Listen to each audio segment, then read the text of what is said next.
مجید فرقان حمید میں اللہ تبارک و تعالی نے فرمایا اپنے بندوں کو اپنی عبادت کی طرف توجہ دلائی، اپنے بندوں کے دلوں میں عبادت کا شوق، ذوق اور نظریہ پیدا فرمایا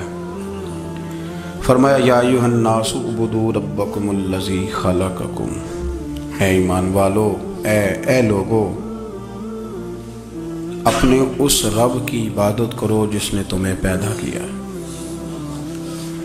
والذین من قبلکم، اور ان لوگوں کو بھی پیدا کیا ہے جو تم سے پہلے تھے، تمہیں عبادت کا نفع یہ ملے گا لعلکم تتقون، کہ تم پرہیزگار ہو جاؤ گے۔ عبادت اس لیے کرو کہ اللہ نے تمہیں پیدا کیا ہے، اور اس لیے کہ تم سے پہلے لوگوں کو بھی اللہ نے پیدا کیا ہے، اور پھر ارشاد فرمایا کہ الذی جعل لکم الارض فراشا، وہی رب ہے جس نے تمہارے لیے زمین کو فرش بنایا ہے، والسماء بناء، اور آسمان کو چھت بنایا ہے، وانزل من السماء ماء فاخرج به من الثمرات رزقا لکم، زمین کو فرش بنایا، آسمان کو چھت بنایا، پھر آسمان سے پانی برسایا جس کے ذریعے پھل نکالے، اور وہ بھی کسی اور کے لیے نہیں، رزق لکم، تمہارے رزق کے لیے، وہ بھی تمہارے رزق کے لیے۔ یہ ساری نعمتیں تمہیں دی ہیں، اب فلا تجعلوا للہ اندادا،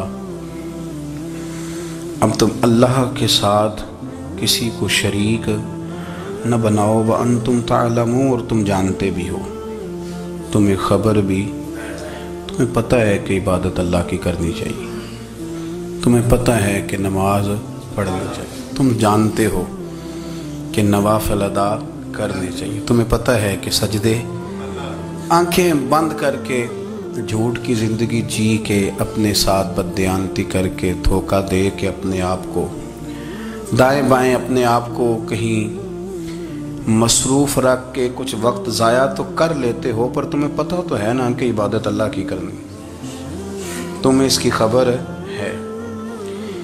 فرمایا اس رب کی، دیکھیں نا، انسان پر اگر کوئی شخص نیکی کر دیتا ہے، احسان کر دیتا ہے، تو انسان اس کے سامنے پھر گردن نہیں اٹھا سکتا، یار یہ میرے مشکل وقت کا دوست ہے، اس نے میرے ساتھ نیکی کی ہے، کبھی بھی گردن نہیں اٹھائے گا، جھکا کے رکھے گا۔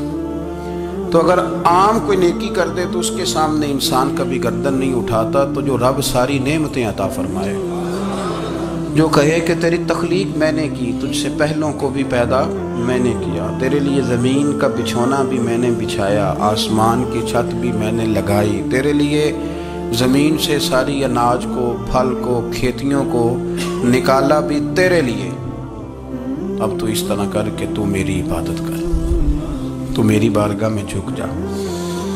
بہت سارے نشے لوگوں کو لگے ہوئے ہوتے ہیں، ہر آدمی کوئی نہ کوئی نشہ کرتا ہے، کوئی دولت کا کرتا ہے، کوئی شہرت کا کرتا ہے، کوئی اپنی تعریف کا نشہ کرتا ہے، دو چار لوگوں سے تعریف سن کے مطمئن ہو جاتا ہے۔ ناراض تو نہیں ہوگی اس جملے سے؟ آپ کرتے ہیں لوگ دولت کا نشہ، یہ جب نقصان ہوتا ہے تو بندے بیمار نہیں ہو جاتے، پیسے ڈوب جاتے ہیں تو لوگ بیمار نہیں ہو جاتے، تو اس کا مطلب یہ ہوتا ہے کہ نشہ ٹوٹ گیا ہے۔ اب بہک ہوئے ہیں نا تھوڑے سے تو کانپتے ہیں، تڑپتے ہیں، پریشان، نشہ ہی اسی طرح ہی کرتا ہے نا، نہیں ملتا تو پریشان ہوتا ہے۔ یہ سارے نشے ہیں، مختلف قسم کا نشہ۔ ہم مانتے نہیں اس بات کو، تسلیم نہیں کرتے، کیونکہ تسلیم کرنا بڑا مشکل کام ہے، اس کے لیے تو بڑی ساری چیزیں جو ہیں وہ دبوچ کے اور بڑی سارے رستے پھلانگ کے آنا پڑتا ہے، تو بڑا مشکل ہے ماننا، ورنہ کرتے ہیں ہم، ہمارا مزاج ہے۔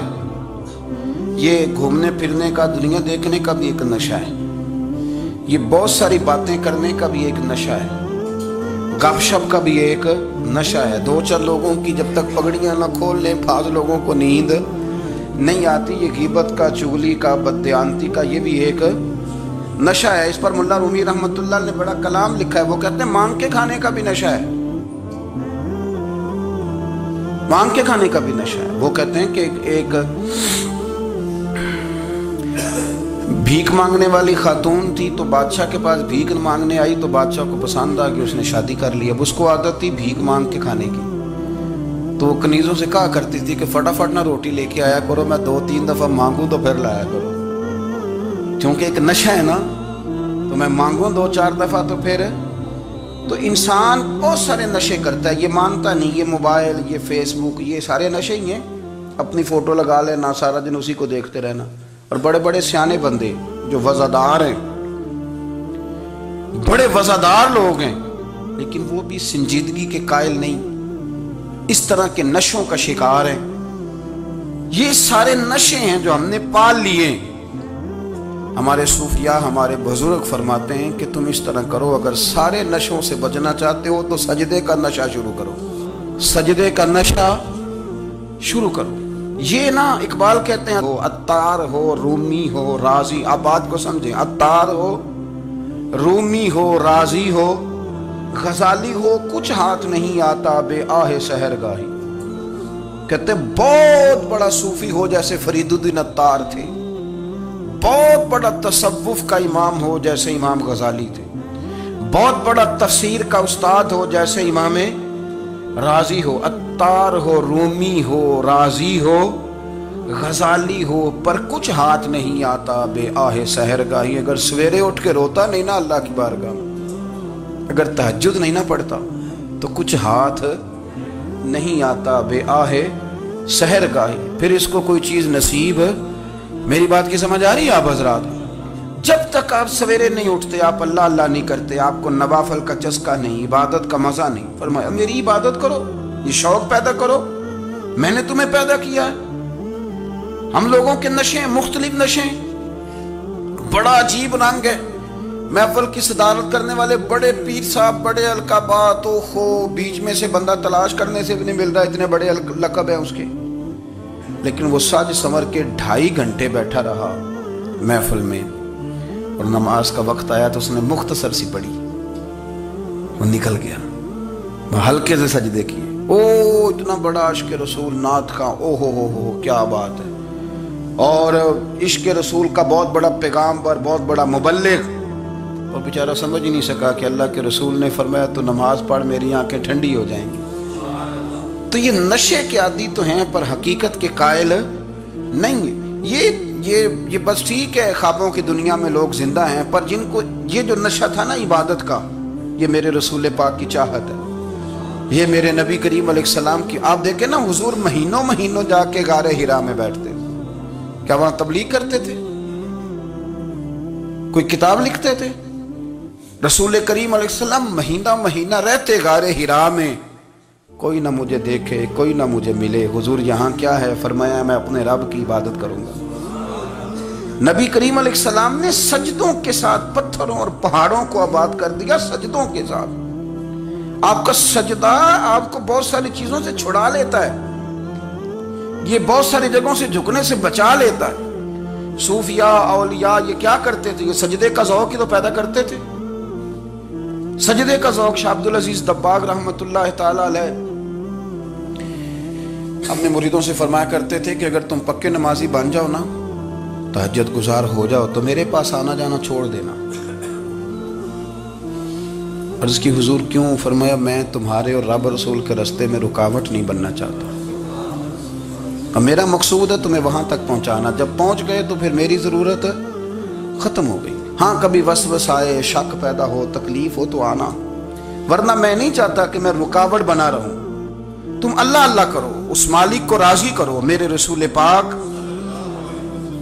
علیہ وسلم نے فرمایا بندہ اللہ کے سب سے قریب اس وقت ہوتا ہے جب وہ سجدے کی حالت میں ہوتا ہے۔ کس کے قریب ہوتا ہے؟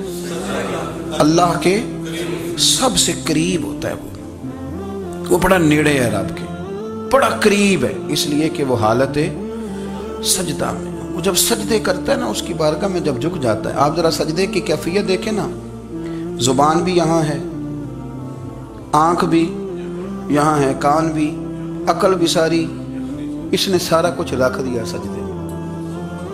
آپ وہ کبھی پیچھے جائیں تو دیہاتوں میں کہا جاتا تھا ناک سے نکیریں نکالو، بہت بڑی سزا ہوتی تھی نا، ناک سے نکیریں نکالو، بڑی سزا ہوتی تھی۔ تو اس نے کہا مالک مجھے کسی نے کہا نہیں، پر دیکھنا میں نے رکھ دی ساری عقل سجدے میں، اور رکھ کے کہا کیا؟ سبحان ربی یا اللہ، اللہ میں پست ہوں تو اعلیٰ ہے، اللہ تو میرا رب ہے اور تو سب سے اعلیٰ۔ اتنا، اور فرمایا جب یہ اس کیفیت میں ہوتا ہے تو پھر یہ اپنے رب کے قریب ہوتا ہے۔ کثرت عبادت، نوافل۔ ہمارے ہاں عمرے کی قرآن اندازی محفلوں پہ ہونے لگ گئی ہے، حالانکہ حدیث سے ثابت نہیں۔ میں دوستوں سے کہتا ہوں جائز ہے، کرنی چاہیے، عمرے کی قرآن اندازی جائز ہے، پر کسی حدیث میں نہیں آئی کہ قرآن اندازی کرو عمرہ کرو۔ حدیث میں قرآن اندازی یہ آئی ہے کہ نبی پاک علیہ السلام نے فرمایا تمہیں پتہ چل جائے نا پہلی صف کا ثواب کتنا ہے، تم قرآن اندازی کرو۔ عمرے کی قرآن اندازی کا تو پوسٹر چھپتا ہے، تو یہ والی قرآن اندازی کب ہونی ہے؟ ہونی چاہیے کہ نہیں؟ حضور نے فرمایا تمہیں پتہ چلے کہ اس کا ثواب کتنا تو تم قرآن اندازی کرو، تم قرآن ڈالو۔ جب آپ نماز پڑھ رہے ہوتے ہیں، جب آپ کا مصلی آباد ہوتا ہے، صلاح الدین ایوبی ایک بزرگ سے ملاقات ہو گئی، بیت المقدس پر قبضہ تھا عیسائیوں کا، تو صلاح الدین بڑے پریشان تھے۔ بابا جی کہنے لگے پتر کیا ہوا؟ کہنے لگے حضور پتہ چلا ہے دشمن کے 2 بحری بیڑے اسلحہ لے کے آ رہے ہیں، مسلمان پہلے ہی کمزور ہیں، اور اب اگر 2 بحری بیڑے اور آ گئے تو حضور مسئلہ بن جائے گا۔ تو میں پریشان ہوں کہ کس طرح یہ کم مسئلے والی ہماری فوج ہے کیسے مقابلہ کرے گی۔ تو بابا جی کہنے لگے پتر اس طرح کرنا، آج رات تو بھی دعا کرنا اور میں بھی کروں گا، تو بھی دعا کرنا، آپ ناراض نہ ہونا، ہم تو پیروں والے ہیں، ہم تو پیروں کے نوکر غلام ہیں، ہمارا تو گزارا ہی نہیں، ہمیں تو ملتا ہے سارا کچھ وہاں سے۔ پر میرا سوال یہ ہے کہ تعویذ لینے جاتے ہو نفل کیوں نہیں پڑھتے؟ رات اللہ اللہ کیوں نہیں کرتے؟ یہ بھی تو ہمارے بزرگوں کا ہی طریقہ ہے، انہوں نے تو ہمیں سکھایا ہے۔ صلاح الدین ایوبی سے بزرگوں نے کہا کہ رات آج نا اللہ اللہ کرنا، تو میں تیرے لیے دعا کروں گا، تو بھی دعا کرنا۔ تو بندہ جب دکھی ہوتا ہے تو سجدہ کرتا ہے، تو پھر ہی تو مصلی بھیگ جاتا ہے، پھر ہی تو مزہ آتا ہے۔ سکھی بندہ تو کعبے جا کے نہیں روتا، دکھی تھے، تکلیف تھی، تو سر رکھا سجدے میں تو تڑپ گئے۔ اور وہ بابا جی کہتے ہیں میں مسجد آیا تو صلاح الدین چیخے مار کے رو رہا تھا اور کہہ رہا تھا مالک میں کوئی اپنی شان کے لیے تو نہیں نہ لڑ رہا، اللہ کو میں کوئی قبضوں کے لیے تو نہیں لڑ رہا، مالک تیرے لیے لڑ رہا ہوں، مجھے بے آبرو نہ کرنا، میری مدد فرمانا۔ کہتے ہیں میں آیا تھا کہ مسجد میں دعا کروں گا، پر صلاح الدین ایوبی کو روتے دیکھا تو میں لوٹ گیا۔ تو سویرے صلاح الدین ملے تو بڑے خوش تھے۔ میں نے کہا پتر کیا ہوا؟ کہنے لگے حضور وہ بحری بیڑے 2 آ رہے تھے نا اسلحہ لے کے، دونوں ڈوب گئے پانی میں ڈوب گئے۔ تو بابا جی کہنے لگے صلاح الدین وہ پانی میں نہیں ڈوبے، وہ تیرے آنسوؤں میں ڈوب گئے، وہ غرق ہو گئے، وہ جو تو نے مصلی آباد کیا تو وہ تیرے آنسوؤں میں ڈوب گئے، وہ غرق ہو گئے، وہ تباہ، اتنے قیمتی تھے تیرے آنسو کے بہا لے گئے دشمن کے بحری بیڑوں کو۔